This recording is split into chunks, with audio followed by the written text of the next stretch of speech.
فہم قرآن کے حوالے سے آج ایک بڑی اہم بات لے کے آپ کی خدمت میں حاضر ہوں۔ قرآن کو سمجھنے کے بہت سے اسالیب ہیں، بہت سے طریقے ہیں، لیکن ان میں سے کچھ طریقے ایسے بھی ہیں کہ جن میں قرآن کو ہی بنیاد بنا کے لوگ صراط مستقیم سے بھٹک رہے ہیں، ہٹ رہے ہیں، اور اس کا سبب قرآن کا جزوی مطالعہ ہے۔ یعنی قرآن پاک کی کوئی ایک آیت لے لینا اور اسی سے سارا نتیجہ اخذ کر کے اسے حقیقت بنا کے پیش کرنا۔ سارا قرآن ہی حق ہے، حقیقت ہے، لیکن جب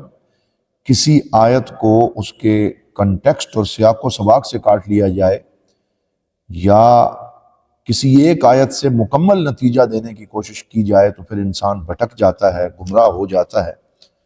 اور غلط نتائج سے خود بھی راہ راست سے ہٹ جاتا ہے اور دوسروں کے لیے بھی خطرے کا سبب بنتا ہے۔ تو پھر قرآن کو کیسے سمجھا جائے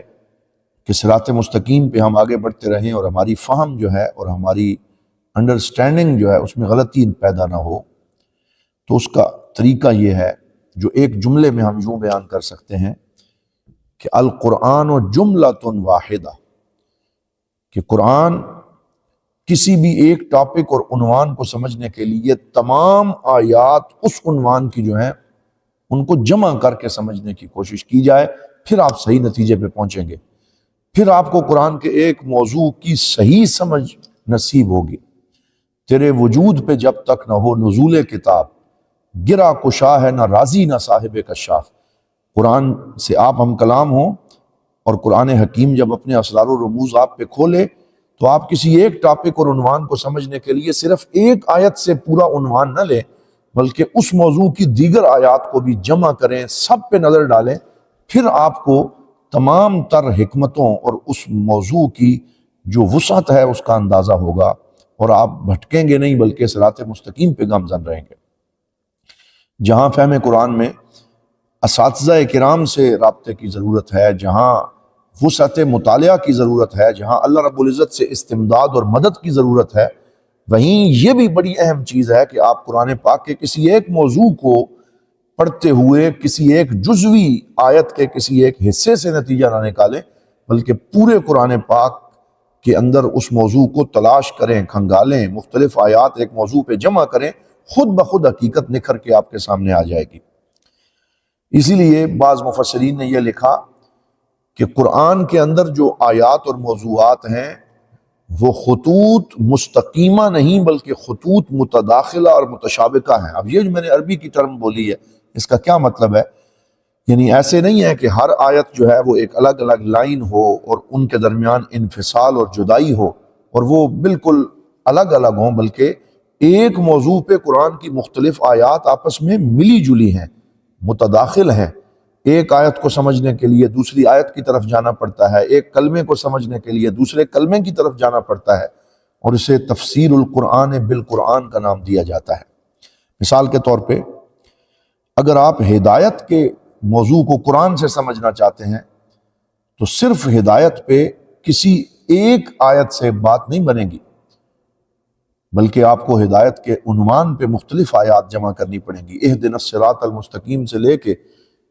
یہدی بہ کثیرا اور پھر دیگر جہاں جہاں ہدایت کا لفظ استعمال ہوا، اور پھر علماء نے ہمیں بتایا ہے کہ ایصال الی المطلوب اور اراۃ الطریق میں کب اراۃ الطریق مراد ہوگا، کب ایصال الی المطلوب مراد ہوگا، وہ ان آیات کو جمع کرنے سے ہی اس نتیجے پہ پہنچے ہیں، اور اس کو آپ جو ہے وہ قرآن حکیم کے حوالے سے تفسیرات میں پڑھ سکتے ہیں۔ تو ایک آیت سے نتیجہ نکالنے والے اور پھر اسی نتیجے پہ اصرار کرنے والے اور اپنے آپ کو علم کل سمجھنے والے پھر گمراہ ہو جاتے ہیں۔ یضل بہ کثیرا ویہدی بہ کثیرا، اس سے یہی مراد ہے۔ اس لیے اس آیت پاک کو سمجھیے جس میں اللہ رب العزت نے ارشاد فرمایا کما انزلنا علی المقتسمین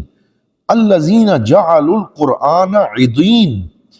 کہ جیسے ہم نے قرآن پاک نازل کیا ان پر جو قرآن پاک کو ٹکڑے ٹکڑے کرنے والے ہیں، جنہوں نے قرآن کو مختلف حصوں میں بانٹ دیا اور کسی ایک حصے کو ہی پوری حقیقت سمجھ بیٹھے۔ فَوَرَبِّكَ لَنَسْأَلَنَّهُمْ أَجْمَعِينَ عَمَّا كَانُوا يَعْمَلُونَ۔ اللہ تعالیٰ فرماتا ہے ہمیں اپنی عزت کی قسم اور اے حبیب آپ کے رب کی قسم، اللہ تعالیٰ اپنی قسم اٹھاتا ہے اور فرماتا ہے کہ ہم ضرور ان سے پوچھیں گے کہ انہوں نے قرآن کو مختلف اجزاء میں کیوں بانٹا، پورے قرآن پہ نظر کیوں نہ رکھی، قرآن سے فیض طلب کیوں نہ کیا، تو یہ اللہ رب العزت نے باقاعدہ تنبیہ فرمائی کہ قرآن کے کسی ایک حصے کو دوسرے سے جدا سمجھ کے اسی سے سارا نتیجہ اخذ کرنے کی کوشش نہ کی جائے۔ تو اس سلسلے میں بہترین یہ ہے کہ اگر آپ کسی ایک ٹاپک کو قرآن سے پڑھنا چاہتے ہیں تو آپ المعجم المفہرس لالفاظ القرآن الکریم لے لیں، ڈاکٹر فواد عبد الباقی کی بڑی شاندار کتاب ہے، یہ مصر کے بہت بڑے اسکالر ہوئے ہیں اور انہوں نے جو کتاب لکھی ہے اکثر علماء اسے جانتے ہیں، المعجم المفہرس لالفاظ القرآن الکریم۔ اب اس میں انہوں نے یہ کیا ہے، مثال کے طور پر اگر آپ حج کے لفظ کو قرآن سے دیکھنا چاہتے ہیں تو جب آپ ہے اور جیم کے اس الفابیٹیکلی ترتیب میں جائیں گے تو آپ کو لفظ حج اور موضوع حج پہ تمام آیات جو ہیں وہ ایک ہی جگہ پہ مل جائیں گی۔ تو پھر جب آپ ان کا مطالعہ اس طریقے سے کریں گے تو آیات حج کو ایک جگہ پہ اکٹھے دیکھیں گے تو پورا حج کا عنوان اپنی تمام تر تفصیلات کے ساتھ نکھر کر آپ کے سامنے آ جائے گا۔ اسی طرح طلاق کا موضوع ہے، خواتین کے ساتھ حسن سلوک اور معاملہ کا موضوع ہے، دیگر بہت سے موضوعات ہیں۔ اگر آپ یہ پردے کا جو خواتین کے پردے کا موضوع ہے، اگر آپ اس پہ ساری آیات کو جمع کر کے پھر اسے سمجھیں گے تو آپ کو مختلف تفریعات اور تقسیمات کا پتہ چلے گا اور صحیح طریقے سے اللہ تعالیٰ کے احکام نکھر کر سامنے آئیں گے۔